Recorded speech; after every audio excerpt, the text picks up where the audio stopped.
इधर भीमराव अंबेडकर पर सियासी संग्राम जारी है। बीजेपी का आरोप है कि अमित शाह के भाषण की वायरल क्लिप को सुनाकर कांग्रेस सियासी माइलेज लेना चाहती है। वहीं कांग्रेस ने बीजेपी को संविधान पर घेरते हुए इस बार अंबेडकर के अपमान का मुद्दा उठाया।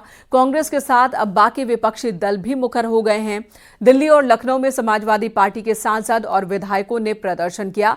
वहीं बीजेपी भी विपक्ष पर करारा पलटवार कर रही है और कह रही है कि आधा अधूरा वीडियो दिखाकर कांग्रेस के लोग झूठ फैला रहे हैं।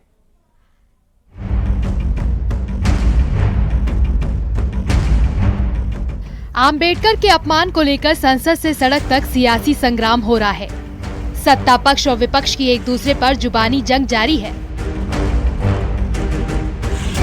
अंबेडकर पर हुए आर पार की जंग में विपक्ष लगातार सरकार पर हमलावर है। दिल्ली में समाजवादी पार्टी के सांसदों ने भी सरकार के खिलाफ जमकर प्रदर्शन किया और निशाना भी साधा। मैं समझती हूँ कि भारतीय जनता पार्टी वाले के लोगों को ये समझना चाहिए कि जो सिद्धांत बाबा साहब अम्बेडकर ने दिए और जो संविधान की संरचना बाबा साहब अम्बेडकर जी ने करी, देश उन्हीं सिद्धांतों पे, उन्हीं के विचारों पे आगे बढ़ेगा।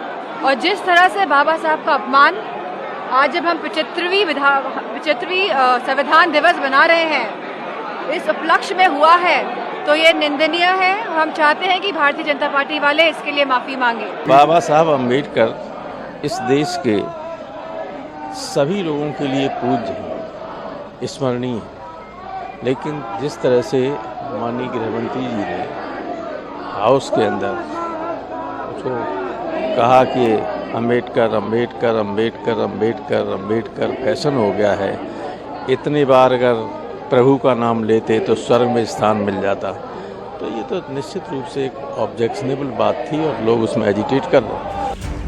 अंबेडकर के नाम पर दिल्ली में दंगल हुआ तो लखनऊ में भी इसी मुद्दे पर बीजेपी ने विपक्ष की घेराबंदी की। कांग्रेस पार्टी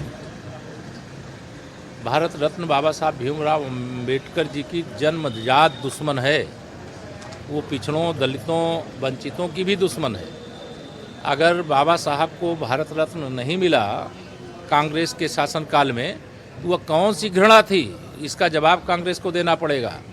बाबा साहब के द्वारा इस देश के विशेष तौर से वंचित वर्ग के लिए जो किया गया है वो आदरणीय है। और भारत के गृह मंत्री माननीय श्री अमित शाह जी ऐसे नेतृत्व करता है कि जो बाबा साहब के पुजारी हैं, बाबा साहब के प्रति अगाध श्रद्धा रखते हैं। हमारे आरक्षण की व्यवस्था अम्बेडकर जी ने लिखा है और आरक्षण को किस तरीके से कांग्रेस ने सत्यानाश किया सबको पता है। हमसे जीता जागता उदाहरण कोई नहीं होगा कि मुकुल वासनी और शैलजा उन्हीं के मंत्री हैं और आरक्षण की फाइल, पब्लिक फाइल 74/4/1950 गायब किसने कराई है, उनके खिलाफ मुकदमा हमने लिखवाई नई दिल्ली संसद भवन मार्ग में। वहीं इसे लेकर अखिलेश यादव ने कहा कि बीजेपी झूठ बोल रही है। उसकी हमेशा से मंशा संविधान के खिलाफ रही है और अब संसद में ये बात साबित भी हो गई है। बाबा साहब भीमराव अम्बेडकर जी का अपमान किया है तो उसको माफी मांगनी चाहिए। ये एआई नहीं है, ये कोई टेक्निकल फॉल्ट नहीं है, ये फॉल्ट आपके अंदर रहा जिसकी वजह से आपने ये बोला है। ये एआई नहीं है, ये आपका नेचुरल भाव है जो अंदर से निकल आया आपको बाबा साहब अम्बेडकर। इसीलिए हम लोग कहते थे लोकतंत्र खतरे में है, संविधान खतरे में है, और वो बात आज सामने आ गई। राज्यसभा में और लोकसभा में बीजेपी के लोग संविधान और लोकतंत्र पर नहीं विश्वास करते। अंबेडकर के अपमान को लेकर मायावती ने भी निशाना साधा है। प्रेस कॉन्फ्रेंस कर मायावती ने कहा कि बीजेपी और कांग्रेस की नींद उड़ी हुई है।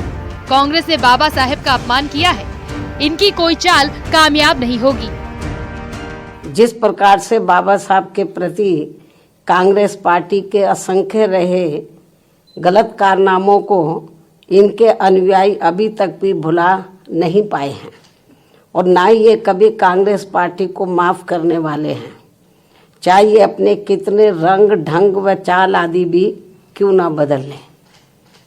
इतना ही नहीं बल्कि कांग्रेस पार्टी ने बाबा साहब के देहांत के बाद तो इनके नाम को वह संविधान निर्माण में रहे इनके अहम योगदान को भी इतिहास के पन्नों से मिटाने की भी पूरी कोशिश की है। संसद परिसर में अनुराग ठाकुर ने बीजेपी महिला सांसदों के साथ कांग्रेस के खिलाफ प्रदर्शन किया। प्रदर्शन के दौरान अनुराग ठाकुर ने कांग्रेस से माफी मांगने की मांग की।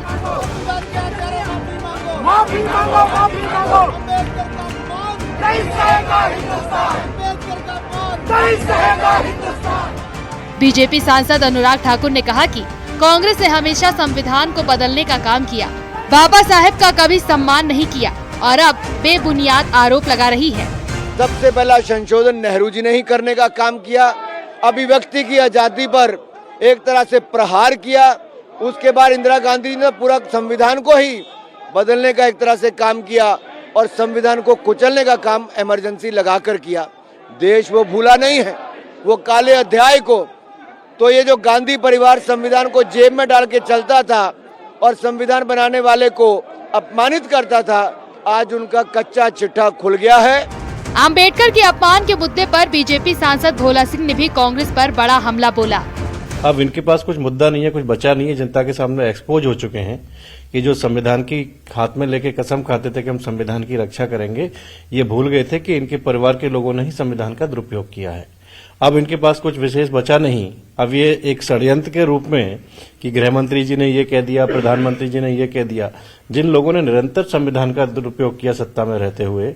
राहुल गांधी अभी 4 महीने पहले अमेरिका में बोल के आए कि हम भारत में सत्ता में आएंगे तो आरक्षण और संविधान को खत्म करेंगे। दरअसल केंद्रीय गृह मंत्री अमित शाह ने राज्यसभा में भाषण दिया था, लेकिन कांग्रेस ने उनके भाषण की 12 सेकंड की वायरल क्लिप सुनाकर अंबेडकर के अपमान का मुद्दा उठाया, जिसके बाद से बीजेपी और कांग्रेस में वार पलटवार जारी है। वहीं अब बाकी विपक्षी दलों ने भी बीजेपी के खिलाफ मोर्चा खोल दिया है, जिसका जवाब बीजेपी के तमाम नेता पूरी ताकत से दे रहे हैं। न्यूज़ 18 के लिए ब्यूरो रिपोर्ट।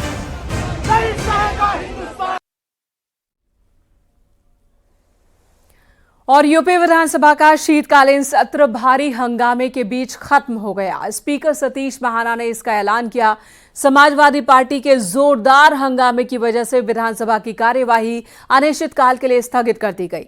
ये पहला मौका है जब अनुपूरक बजट पर सीएम योगी के भाषण के बगैर ही विपक्ष के जोरदार हंगामे की वजह से कार्यवाही स्थगित करनी पड़ी। बीजेपी ने जहां विपक्ष पर सदन न चलने देने का आरोप लगाया, वहीं विपक्ष ने बीजेपी पर मुद्दों से भागने का आरोप लगाया है। इसी पर आपको ये रिपोर्ट दिखाते हैं। माननीय भीमराव अम्बेडकर जी का अपमान कर रही है। उत्तर प्रदेश विधानसभा का शीतकालीन सत्र भारी हंगामे के बीच खत्म हो गया। स्पीकर सतीश महाना ने सत्र के समाप्त होने की घोषणा की। मैं इसको हाउस को अनिश्चितकालीन के लिए स्थगित करता हूं। समाजवादी पार्टी के जोरदार हंगामे के चलते विधानसभा की कार्यवाही अनिश्चितकाल के लिए स्थगित कर दी गई है। ये पहला मौका है जब अनुपूरक बजट पर सीएम योगी के संबोधन के बगैर विपक्ष के जोरदार हंगामे की वजह से सदन की कार्रवाई को स्थगित करना पड़ा। तो ये सीधा सीधा विपक्ष को टॉर्चर करने का, जियाउर रहमान पे मुकदमों का मामला है। तो आप मुझे बताइए, ये एक तरीका है उत्पीड़न करने का। तो ये सब भारतीय जनता पार्टी कर रही है और वो विपक्ष की आवाज को दबाना चाहती है। समाजवादी पार्टी के सभी विधायक बाबा साहेब भीमराव अंबेडकर के पोस्टर लगे प्ले कार्ड के साथ सदन पहुंचे और सदन की शुरुआत होते ही वेल में घुस गए। सतीश महाना के समझाने के बावजूद जब हंगामा नहीं थमा तो सत्र को अनिश्चितकाल के लिए स्थगित कर दिया गया। कांग्रेस ने इस पर सवाल उठाए हैं। सदन की अवधि कितनी थी? 4 दिन की। पहले दिन कार्य मंत्रणा हुई तो वो घट के 3 दिन हो गई और आज 3 दिन में भी वो कुछ घंटे में ही समेट करके रख दी। तो इससे मंशा स्पष्ट होती है। वहीं डिप्टी सीएम ब्रिजेश पाठक ने कहा कि विपक्षी दलों के पास कोई नीति और एजेंडा नहीं है, वो केवल सदन को चलने नहीं देना चाहते। ब्रिजेश पाठक ने कहा कि बाबा साहेब का सबसे ज्यादा अपमान कांग्रेस ने किया है और आज समाजवादी पार्टी उनके ही समर्थन में है। कि कांग्रेस ने हमेशा बाबा साहब को अपमान करने का काम किया है। बाबा साहब जब पहला चुनाव लड़े लोकसभा का, तो बाबा साहब भीमराव अम्बेडकर जी के निजी सचिव नीलेलकर जी को कांग्रेस ने तोड़ करके उनके खिलाफ चुनाव मैदान में उतार दिया। बाबा साहब ने अपनी किताब में लिखा कि कांग्रेस पार्टी धोखेबाज पार्टी है, इनके चवन्नी के सदस्य मत बनिएगा। कांग्रेस पार्टी अपने कुकृत्यों को छिपाने का प्रयास कर रही है। देश और प्रदेश की जनता अच्छी तरह कांग्रेस के कुकृत्यों को समझती है। वहीं अखिलेश यादव ने कहा कि हमारे विधायक सरकार से पूरा जवाब चाहते थे, लेकिन सरकार जवाब नहीं देना चाहती। न दवाई, न इलाज, न कुछ नहीं इंतजाम हो पा रहा है। तो आखिर जिम्मेदार कौन है? ये डबल इंजन वाले जिम्मेदार हैं।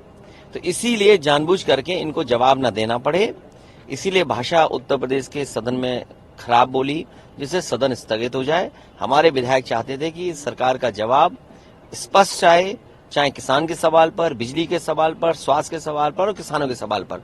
सरकार भागना चाहती है, इसीलिए काम कर रही है। बुधवार को भी विधानसभा के शीतकालीन सत्र में भारी हंगामा हुआ था। बात इतनी बढ़ गई थी कि समाजवादी पार्टी के विधायक अतुल प्रधान को पूरे सत्र के लिए निष्कासित कर दिया गया था। मेरी बात सुन लीजिए, कल अगर आपने किसी विषय को नहीं ये तरीका नहीं है, कल ये अतुल प्रधान में आपको बाहर निकालूंगा। आप सबसे ज्यादा न्यूसेंस करते हो, आप सबसे ज्यादा न्यूसेंस करते हैं। आप मेरे से बहस करोगे, आप मेरे से बहस करोगे, ये नॉट अलाउड होता है ना। मैं आपको पूरे सदन के लिए, पूरे सत्र के लिए बाहर निकाल दूंगा। मैं अतुल प्रधान को इंगित करता हूँ, इनको बाहर निकाल दीजिए, इनको बाहर निकाल दीजिए, चलिए बाहर। और इनको पूरे सत्र के लिए बाहर निकाला जाता है, पूरे सत्र के।